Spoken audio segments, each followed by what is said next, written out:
Save box online ലേല app തട്ടിപ്പുമായി ബന്ധപ്പെട്ട് നടൻ ജയസൂര്യയ്ക്ക് വീണ്ടും ഇഡിയുടെ നോട്ടീസ്. ജനുവരി 7-ന് കൊച്ചിയിൽ ഓഫീസിൽ ഹാജരാകാനാണ് നിർദ്ദേശം. കഴിഞ്ഞ ദിവസം ജയസൂര്യയെയും ഭാര്യയെയും ഇഡി ചോദ്യം ചെയ്തിരുന്നു. വിവരങ്ങളുമായി ഉമേഷ് ചേരുന്നുണ്ട് കൊച്ചിയിൽ. ഉമേഷ്, കഴിഞ്ഞ ദിവസം നടന്ന ചോദ്യം ചെയ്യലിൽ അതിനേക്കാൾ കൂടുതൽ വിവരങ്ങൾ ജയസൂര്യയിൽ നിന്ന് അറിയേണ്ടതുണ്ടോ? ഇഡി എന്താണ് ഇത് സംബന്ധിച്ച് എന്തെങ്കിലും വിവരങ്ങൾ പങ്കുവെക്കുന്നുണ്ടോ? നിലവിൽ എന്താണ് ഈ ജയസൂര്യയുടെ പങ്ക്? ബ്രാൻഡ് അംബാസഡർ മാത്രമായിരുന്നോ, അതോ ഈ കമ്പനിയിൽ ഏതെങ്കിലും തരത്തിലുള്ള മറ്റ് നിക്ഷേപ പങ്കാളിത്തം ഉണ്ടായിരുന്നോ?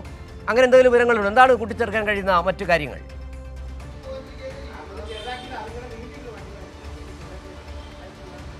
സിജു, ഈ ജയസൂര്യയെ 3-ാം തവണയാണ് എൻഫോഴ്സ്മെൻറ്റ് ഡയറക്ടറേറ്റ് ചോദ്യം ചെയ്യാൻ ഒരുങ്ങുന്നത്. ഇതിനു മുൻപ് ഇക്കഴിഞ്ഞ 24-നും 29-നുമൊക്കെ ജയസൂര്യയെ എൻഫോഴ്സ്മെൻറ്റ് ഡയറക്ടറേറ്റ് ചോദ്യം ചെയ്തിരുന്നു. കഴിഞ്ഞ തവണ ചോദ്യം ചെയ്തപ്പോൾ ജയസൂര്യയുടെ ഭാര്യയിൽ നിന്നും മൊഴിയെടുത്തിരുന്നു. ഇതുവരെയുള്ള ഇഡിയുടെ കണ്ടെത്തലനുസരിച്ച് ഈ സേവ് ബോക്സ് ഓൺലൈൻ ആപ്പ്, ഈ ആപ്പ് തട്ടിപ്പ് നടത്തിയവർ, ആപ്പിലൂടെ തട്ടിപ്പ് നടത്തിയവരിൽ അവരിൽ നിന്ന് ജയസൂര്യയ്ക്ക് പണം കൈമാറിയിട്ടുണ്ട്. ജയസൂര്യയുടെ ബാങ്ക് അക്കൗണ്ടിലേക്ക് ഇവരിൽ നിന്ന് പണം വന്നിട്ടുണ്ട് എന്നുള്ളതാണ് ഇഡിയുടെ ഒരു കണ്ടെത്തൽ. അത് ഇഡിയുടെ നിഗമനം എന്ന് പറയുന്നത്, ജയസൂര്യ 2019-ലാണ് ഈ ഓൺലൈൻ ലേല ആപ്പ്, ആ സ്ഥാപനത്തിൻ്റെ ഉദ്ഘാടനം 2019-ലാണ് നിർവഹിക്കുന്നത്. അതിനുശേഷം ഈ സ്ഥാപനത്തിൻ്റെ ബ്രാൻഡ് അംബാസഡറായി പ്രവർത്തിക്കാൻ ജയസൂര്യയ്ക്ക് കരാറുണ്ടായിരുന്നു എന്നും ഇഡി കണ്ടെത്തിയിരുന്നു.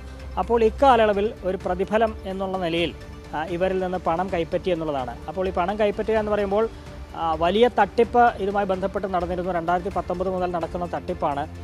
ഇത്തരത്തിൽ കുറഞ്ഞ വിലയ്ക്ക് ഇലക്ട്രോണിക് ഉപകരണങ്ങൾ ലേലം വഴി വാങ്ങാം എന്ന് പറഞ്ഞ ഒരു ഓൺലൈൻ ആപ്പാണ് തുടങ്ങിയത്. ആ ആപ്പിൻ്റെ ഫ്രാഞ്ചൈസികളായി 100ഓളം പേരെ നിയോഗിക്കുകയും അവരിൽ നിന്നെല്ലാം 20 ലക്ഷത്തിൽ പരം രൂപ ഓരോരുത്തരിൽ നിന്നും സംഭരിക്കുകയും ചെയ്തു.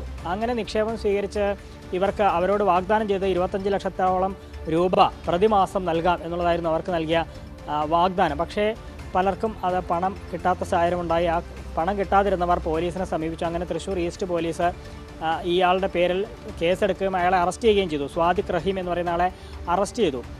പക്ഷേ ഇതിനിടയിൽ ഇതുമായി ബന്ധപ്പെട്ട ഈ FIR-ൻ്റെ അടിസ്ഥാനത്തിലാണ് ഇഡി ഇതുമായി ബന്ധപ്പെട്ട അന്വേഷണം ആരംഭിച്ചത്. ആ അന്വേഷണത്തിലാണ് ഇങ്ങനെ തട്ടിപ്പിലൂടെ ലഭിച്ച പണമാണ്. അപ്പോൾ അതിൽ നിന്നൊരു പങ്ക് ജയസൂര്യയ്ക്ക് നൽകുക എന്ന് പറയുമ്പോൾ അതിന് കൂട്ടുത്തരവാദിത്വം ഉണ്ട് എന്നുള്ളതാണ് ഇഡിയുടെ കണ്ടെത്തൽ. ആ ഒരു സാഹചര്യത്തിലാണ് ജയസൂര്യയെ കഴിഞ്ഞ 2 തവണ വിളിച്ച് ചോദ്യം ചെയ്തത്. അപ്പോൾ ഈ തുകയല്ല എന്ന് സമർത്ഥിക്കാൻ ഇതുവരെ കഴിഞ്ഞിട്ടില്ല എന്നുള്ളതാണ് ഇഡിയിൽ നിന്നും ലഭിക്കുന്ന വിവരം. അതുകൊണ്ടാണ് വീണ്ടും ജയസൂര്യയെ ചോദ്യം ചെയ്യാൻ ഇഡി തീരുമാനിക്കുന്നത്. അതിൻ്റെ ഭാഗമായാണ് ജനുവരി 7-ന് ജയസൂര്യയോട് നേരിട്ട് കൊച്ചി ഇഡി ഓഫീസിൽ വീണ്ടും ഹാജരാകാൻ നിർദ്ദേശിച്ച് ഇപ്പോൾ നോട്ടീസ് അയച്ചിരിക്കുന്നത്. സിജു.